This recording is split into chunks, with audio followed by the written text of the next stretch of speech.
ప్రభునందు ప్రియమైన వాళ్ళారా, ప్రభువైన యేసుక్రీస్తు నామములో మీ అందరికీ శుభాభివందనములు. ఉదయకాలంలో కలువరి కృపాసన వేదికగా నేను ఆహ్వానించుచున్నాను.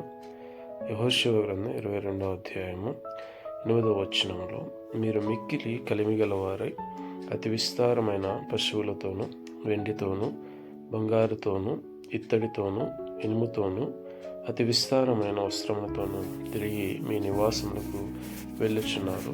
మీ శత్రువుల దోపుడు సొమ్మును మీరును మీ సహోదరులను కలిసి పంచుకొనుడని యెహోషువ రూబేనీయులకు గాదీయులకు మనస్సే అర్థగోత్రపు వారికి సెలవిచ్చినట్లుగా చూస్తున్నాం. దేవుడైన యెహోవా వారికి ఇచ్చిన ఆశీర్వాదము బహు గొప్పదై ఉన్నట్లుగా చూస్తున్నాం. పశువులు, వెండి, బంగారము, అతి విస్తారమైన వస్త్రములు, ఇత్తడి కూడా దేవుడు ఇచ్చినట్టు చూస్తున్నట్టు గొప్ప ఆశీర్వాదములు ఇచ్చే దేవుడు మనం ఆరాధిస్తున్న దేవుడు.